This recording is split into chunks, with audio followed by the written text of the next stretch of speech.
I think now we are going to step back and get another perspective, so not exclusively from the EU. So we're going to go over to the OECD. So very happy to hear your perspective on your work with ministries on this issue. I think you're also receiving many requests for advice on how to handle this challenge. There you go. Thanks a lot. Yeah, it's a pleasure to be here in Vienna again.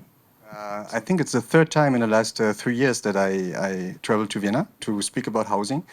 So I'm not the OECD particularly interested in Austria, but the housing market always brings me here. And my son was asking me, why are you going to Vienna again? I mean, it's been like, you never travel elsewhere. I mean, I think Vienna makes up for half of my traveling post-COVID. So I think my short answer to my son and to many economist colleagues is also that Austria is doing just a particularly interesting and fine job in housing markets, as measured by satisfaction with the outcomes, and also by the diversity of players in the housing markets, as you have just outlined. I mean, in the social housing sector, we have Wiener Wohnen, we have GBV.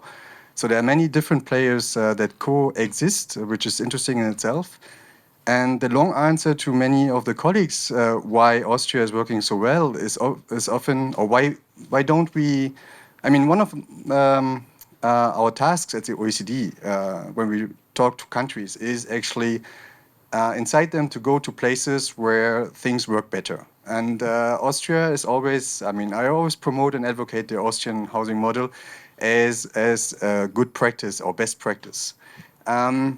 But I think I'm overdoing it a bit over the past few years, probably because you're inviting me too often. But I think a big chunk, I mean, a big problem in housing markets and in many policies, but the housing markets in particular, is that one size fits it all. And copy-pasting across countries is maybe not that easy to do. A lot has to do with cultural values. Social housing has grown over decades and centuries in Austria. And it's probably not easy to do something similar from scratch in countries that don't have this experience. And also, I think national preferences are different. So I grew up in Eastern Germany. So when the wall came down and Western Germany united, I mean, they call it united. Administrative, legally, it's still it's an annexation, but I learned, I mean, as a kid, I was told by all people around me that the government is actually not the solution, or the private market should do it. So by now, we see that it's not black and white, and I think Austria is a good example for that. So let me dig into my actual talk today. So what we have been doing at the OECD over the past 4 years is collecting the expertise across the house, many different departments, in terms of housing policies and housing initiatives.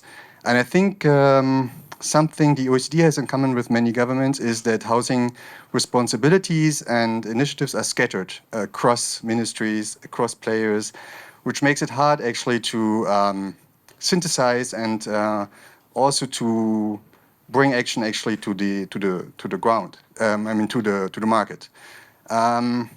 We have said that liberalization is a big issue, and that liberal housing markets have not come to a satisfactory solution. I think a lot has to do with not too many regulations, but overlapping responsibilities across levels of government that create,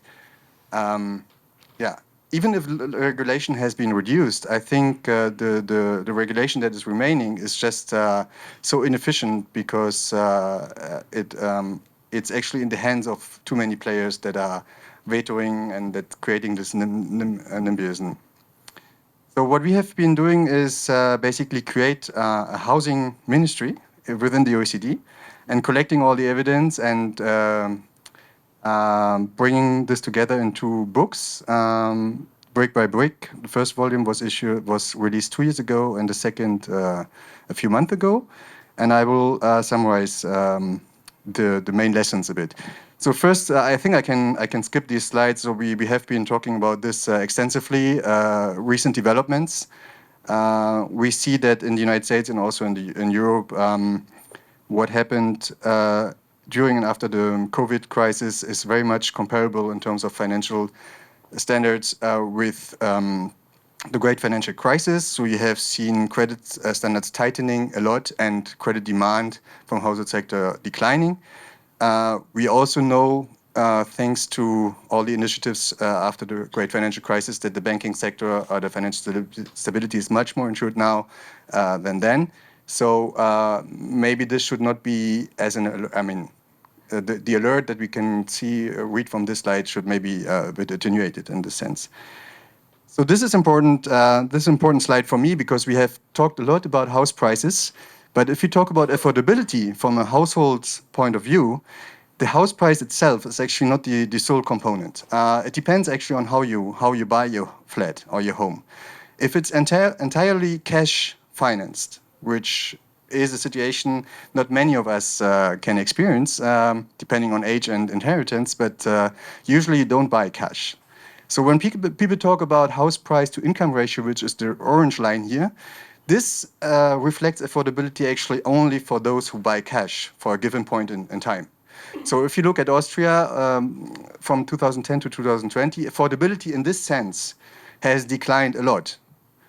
But another way of reading the orange line is actually saying the house price asset value for owners, for property owners, has increased a lot. Because those who have bought, decided to buy, in this period here, they have not really experienced a decline in affordability because, and that's what the green line shows, interest rates have declined a lot.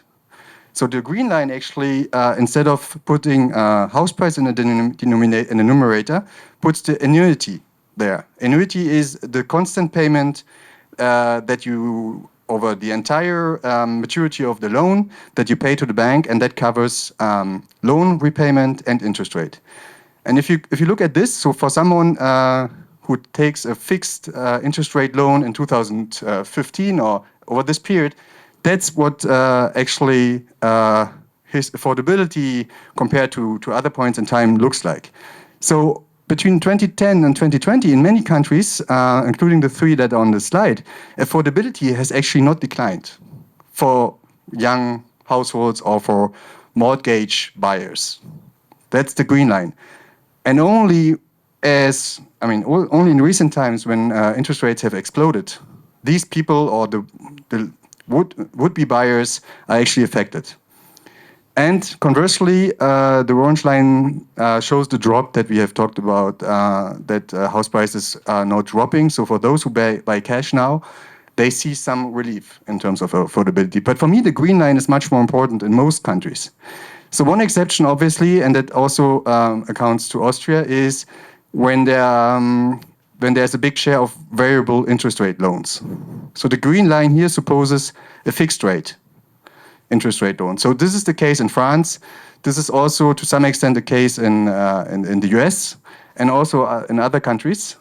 But in some countries like the UK and Austria, a big share of the annuity is actually variable. So when interest rates move, the green line is actually not correct here in the sense. So it's in between the orange and the green line then. So that's why I was plotting two. So in order to assess affordability in a country, you have to look at both of these lines, depending on the financing structure and depending on the share of variable and fixed rate loans. So this is important. And the last decade showed that these lines not always move together. So all in all, that's what we have seen. So the real house prices have grown a lot over the past 10 years. It's very much comparable to what happened before the great financial crisis.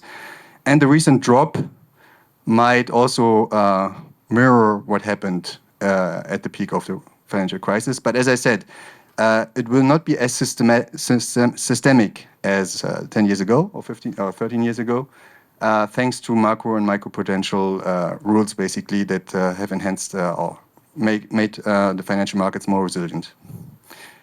So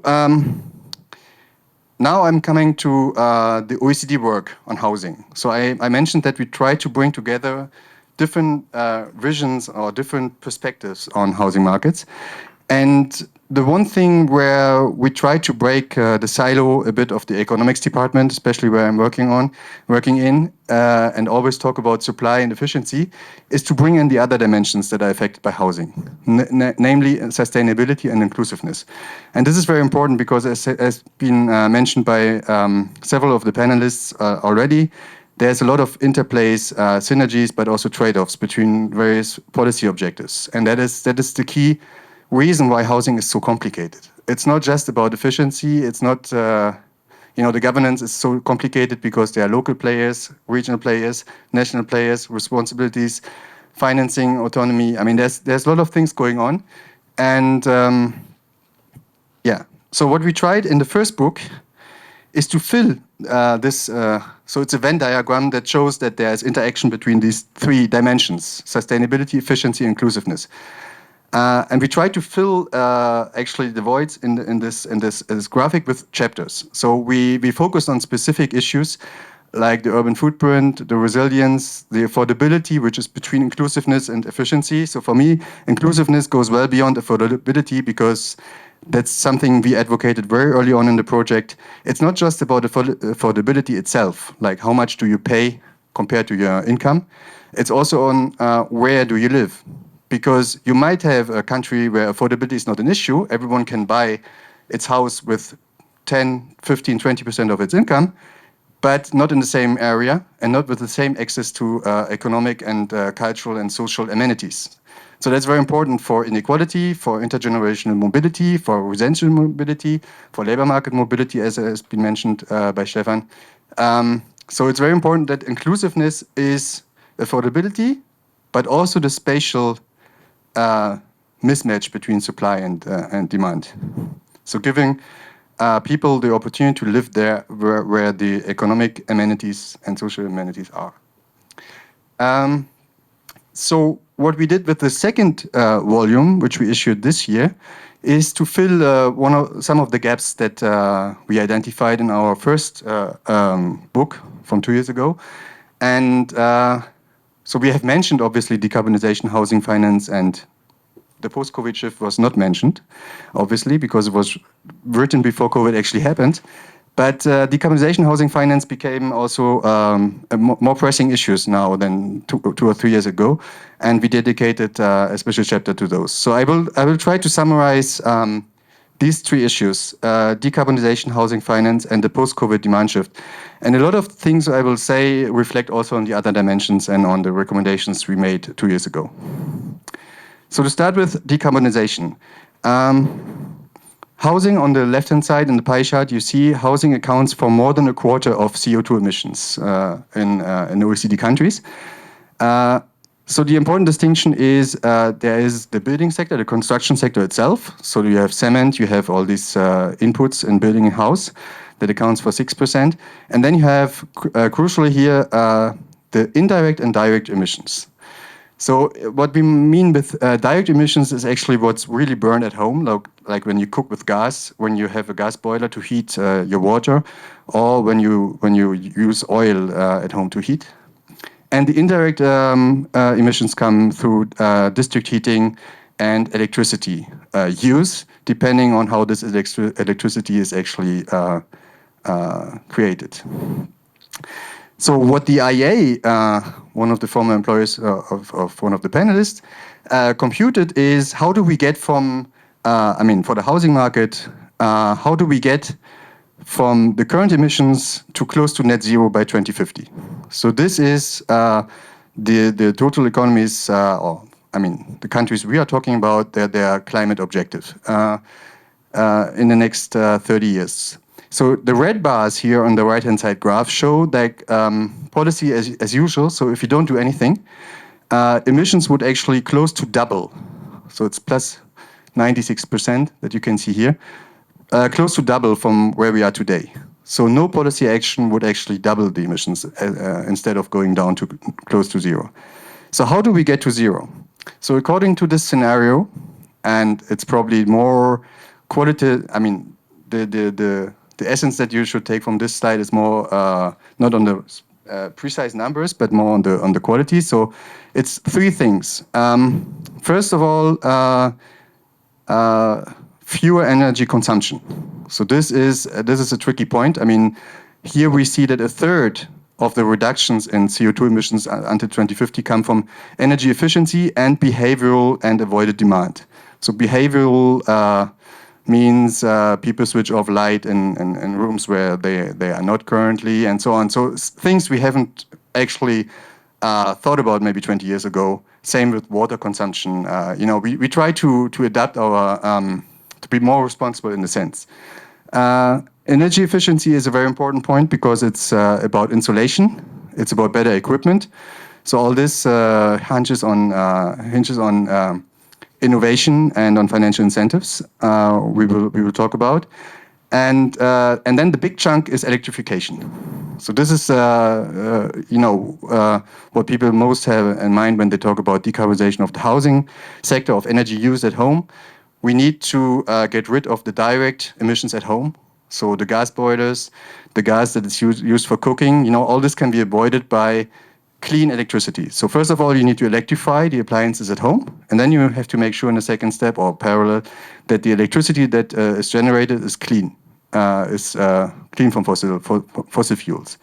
So a few countries do this perfectly well, like Norway, for example. They don't care too much about behavioral or avoided demand, but 97% of the energy they use at home is actually CO2 free because it's hydrogen and it's hydro energy. They have a lot of water and mountains there, and they use this very efficiently. Other countries, maybe from a supply side point of view, cannot do as much as Norway, but we have to move into generating electricity that is free from fossil fuels. So these three things: behavioral adaptation, energy efficiency, so that is reducing consumption of energy at home, electrification.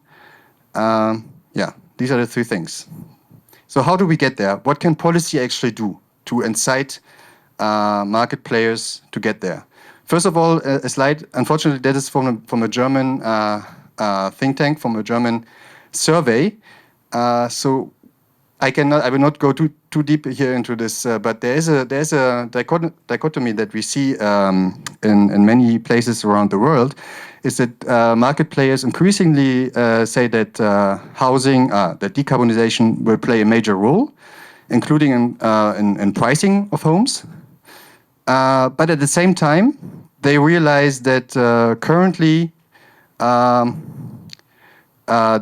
political or the financial incentives are not set to actually decarbonize homes.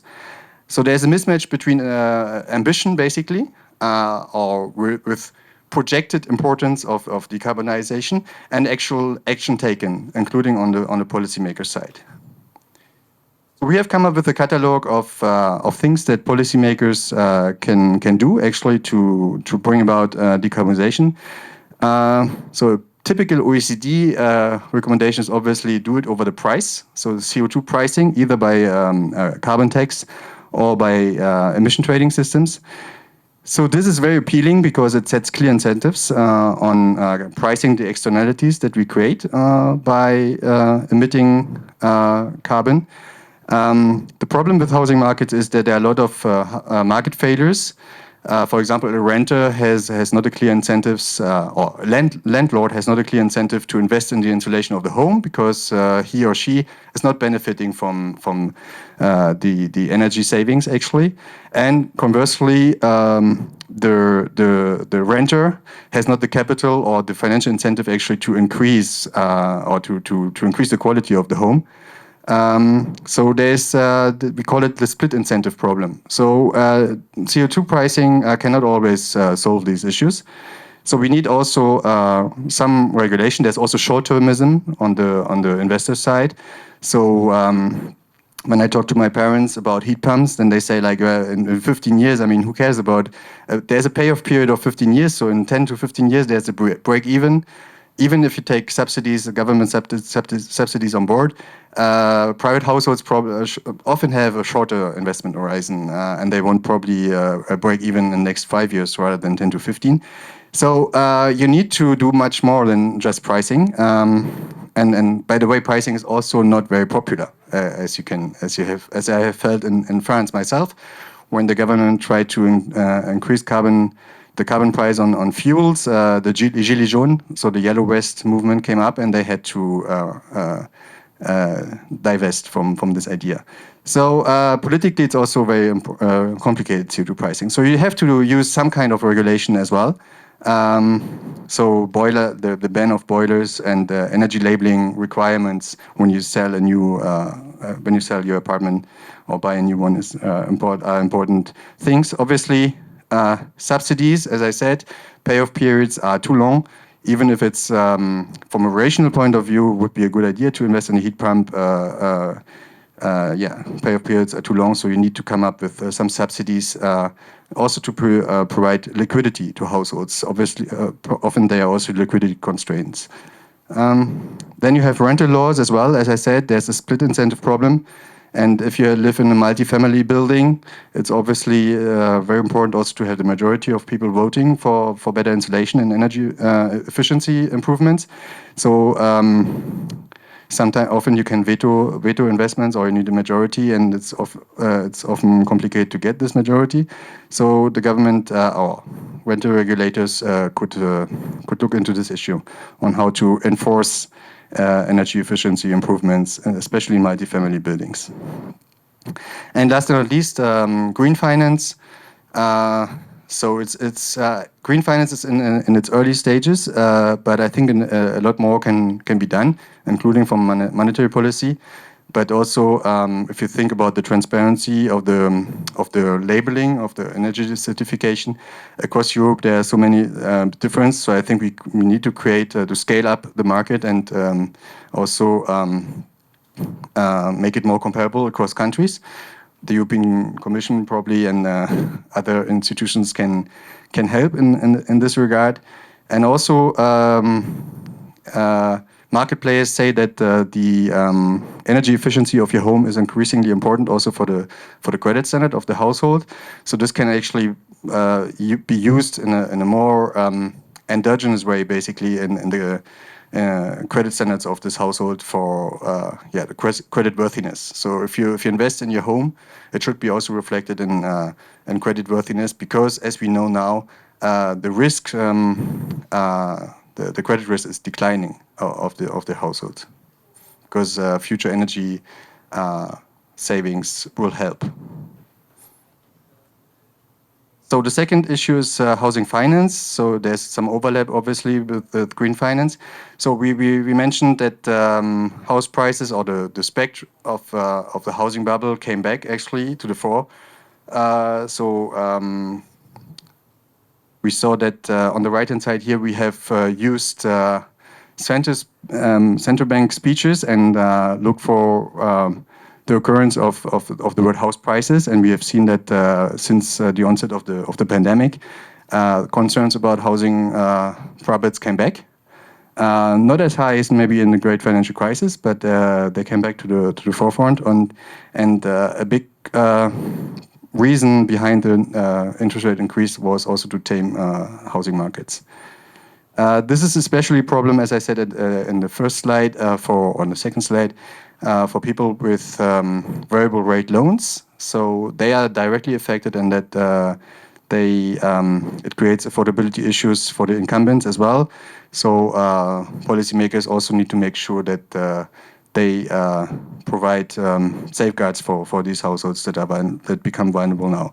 Ultimately, our recommendation to central banks and governments is that it should be actually the banking sector that does the maturity and liquidity transformation, and not the households. So the risk for interest rates over a 30 or 20-year loan should be managed by the banks and not by the households. So I think it's a very risky situation where you have countries like, including Austria, where the share of variable loans in Austria has declined a bit, but much less than, for example, in Italy, Spain, and the UK.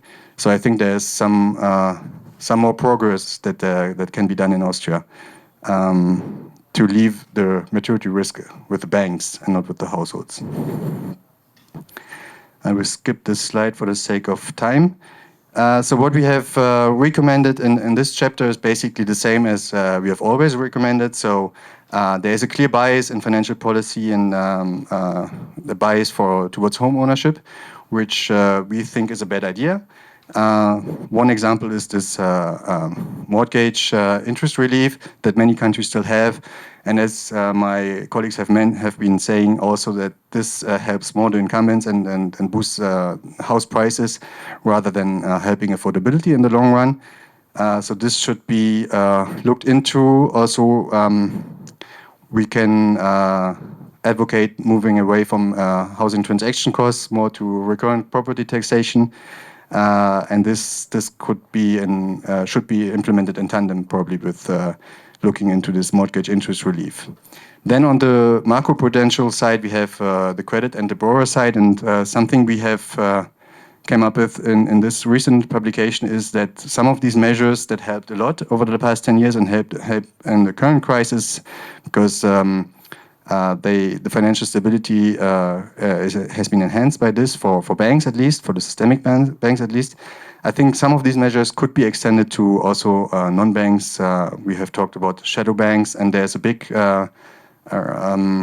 rise of concern actually in the US. I think 70% of the mortgages were issued last year by non-banks. So these are no longer regulated. So I think some risk-taking is always warranted and it's good, risk appetite. But when it becomes systemic and when it creates externalities on market participants, it needs to be regulated, at least to some extent. So the last chapter is about an endeavor we started actually at the onset of the pandemic. So I think many of you have heard these anecdotes of people moving away from the city centers in the search for green space and for better value for money, especially since they don't have to come to the offices that are in the city center that often anymore. I mean, at least at the beginning. So we have come up with this idea. Here's the map of Paris on the right-hand side. And we call it 5 times 30 equals 3 times 50. So we borrowed this from one of our data providers in Germany, VDP. The idea is basically that the potential residential area for someone who works in the city center of Paris before the crisis was this light blue area here, which reflects an area that you can reach within 30 minutes by car. So basically, it's someone who accepted to travel, to commute 5 times a week, 30 minutes one way. And given that this same person now has only to come to the office 2 or 3 times a week, so here we say 3 times a week, if you think of a capacity or of something acceptable, this 150 minutes or 300 minutes commuting per week, now, so before it was 5 times 30, now this same person would then accept 3 times 50. So basically, now you only go to the office 3 times a week, so you would accept traveling a bit further away. So this is the anecdotes that probably all of us have heard. And this would extend the potential residential area around Paris by a lot. So this then would have ramifications for housing demand. And this is something we tested using, and that's probably the frontier in econometric work for now. For a long time, house prices have been looked at as national indices that we have shown, Stefan and myself. We have moved a lot away from this a long time ago to look at regional prices and even more disintegrated prices. And to answer these kind of questions, actually, you need to go to local prices. I mean, to not only municipal price, but postal code level prices to understand these shifts in demand. So we have gathered these across, I think, 17 countries, which also reflected, which also underscored the diversity in these databases across countries. In some countries, like in France, this is open source data, so you can download for each transaction over the last 5 years. You can actually download the price, and you can build your hedonic price levels on the city, on the postal code level yourself. In other countries like Austria, you have to have good context to Statistics Austria, which is my case. So I was in a lucky position to get the data from Statistics Austria. In other countries, you have to engage with private data providers, like in Germany, VDP. They gave us a special research license so that we can use but not publish their data. So it was very diverse, and harmonizing these different data sources was not an easy task, and it's probably not perfect. But we did some econometric analysis with this. So here for Paris, you can see on the left-hand side, you see the price level going into the pandemic. So you see dark red, obviously, inside Paris, and becomes lighter and lighter the more you go out. So it's a typical monocentric city where all the economic activity is concentrated in the center, and residential areas are scarce. So house prices are highest there, and they go linearly, lower when you go out of Paris. And on the right-hand side, you see the change in house prices from 2019 to 2021. So it's not the end of the story. So we don't have the latest data points here. We're waiting for data for 2022, but the indications are kind of clear. House price for the first time probably in 20 or 30 years in Paris have increased much more in the outskirts than in the city center. So this is some indication that this teleworking and the shift in demand, the spatial shift in demand within urban areas is actually taking place. We did this, we controlled for a lot of issues across these 17 countries, and we did this econometric analysis, and we call it flattening the curve, or the academia is calling it flattening the curve. So basically these lines reflect the house price compared to the urban average as you move away as a function of the distance to the city center. So here the highest density cluster. So you go from the highest prices here. So on average, prices in the city center are between 70 and 80% higher than the average price in the urban area. And the further you go away, the further this price goes down. And we have seen across these 17 countries that this curve has flattened. So the house prices in the city center have declined a bit, and the house prices in the outskirts have increased a bit. So all this is obviously not very significant, but we found a few examples like Paris, and also Budapest, I think, was one of the major examples where there were clear indications for a shift in housing demand. So on policies, I will skip this slide. It's basically the same policies that we advocated in the first volume to make supply more responsive to demand. So this is increasingly important now that demand is shifting, that supply has the ability to adjust in response to demand. So all these, the palette of policies come into play, the land use, the rental regulation. One important thing is also the support for the digitization, because there is a digital divide, especially in urban areas. We heard a lot of anecdotal evidence in Berlin. I talked to people at the beginning of the pandemic, and they said, I don't want to move out of the city center because I'm afraid that internet access will not be working outside the city. And it's probably not a problem in Austria, but there used to be a broadband problem in rural areas in Austria as well. So I don't know where Austria stands there now. But I think this digitization, so infrastructure, but also the skill divide between rural and urban population is an important issue. But probably the pandemic was a leapfrog development in this, has helped a lot. And with this, I think some important thing is also when you talk about zoning and about the efficient use of land is updating the land values. When you talk about property taxation, there's a big initiative in Germany going underway now. We will see how this will play out, because there's a lot of political headwind as well, because there will be losers and winners, and it's always complicated to do a reform where you have losers. I heard the same about Austria. So the political economy issue for many of these policies is very relevant.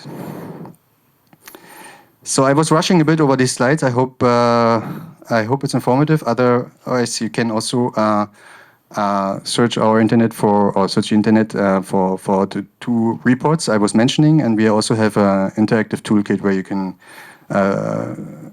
browse through the recommendations and also look at the country notes, for example, and don't hesitate to contact me if you have some further questions, and I'm hoping for a very interesting discussion for the next hour or so. Thank you very much. Indeed, we have some time for discussion. We will start with a couple of questions from the panel, but then I hope we will also have some time, so just keep reflecting on what questions or queries you would like to raise or what ideas you would like to bring to the discussion as well. First, a little bit of reaction indeed to bring, I mean, you covered the energy aspect. Obviously, that's a huge issue now, the greening of our housing and making sure that's a just greening so that we don't have too much of an increase in prices for people living in the homes.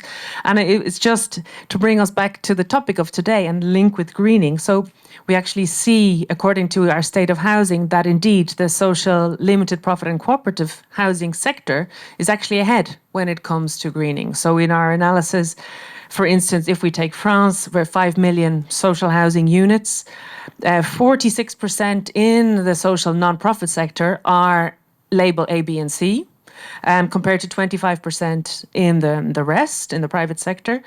And Austria, so 96% of the pre-1980 social housing stock has been renovated already. And we see similar patterns where we have good governance, where we have a limited profit motivation in housing. We see that more progress on the greening. And it's actually just to bring home the point of this discussion, indeed. So the cost-benefit analysis or the benefits of having a large limited profit sector go far beyond the economic analysis. They go into the social sphere, into the environmental sphere, and just make it much more logical to have this purposeful investment that was talked about by Julie Lawson. So what I would like to ask, indeed, and I think it's really, I think the global housing community is very grateful that OECD has really activated on this topic over the last years. There has been a bit of a gap because, for instance, at EU level, we saw that member states have not met. So housing ministers did not meet for 13 years in an official capacity at EU level, even informal housing ministers. They came together for the first time 13 years in Nice last year. Now we have the Spanish presidency. They will be coming together in Gijón on the 14th of November. And under the Belgian presidency, the 4th of March next year in Liège. And they are all struggling. What we really see is really struggling, particularly in large cities with many issues, but housing affordability is really up there. So I think the OECD recommendations, and this is why I would like to go back to a little bit your slides, if I may, because I think this is the perfect way really to get a bit of discussion going, because this is what we want also from this session. We want to see, okay, obviously we're not going to solve everything today, but we want to see what could be the follow-up points. How do we view these recommendations? What would we like to add? What would other panelists like to add to the recommendations? Or what would members of the people here in the room, obviously also housing experts, what would they like to add? But I would like to just, at the basis of that, say, okay, I think we all agreed that you also agreed that you've been coming to Vienna a lot, and that's for a reason. It's because this limited profit cooperative sector is delivering, and this purposeful investment has worked. So many countries looking for ways that they could potentially learn from that, possibly replicate.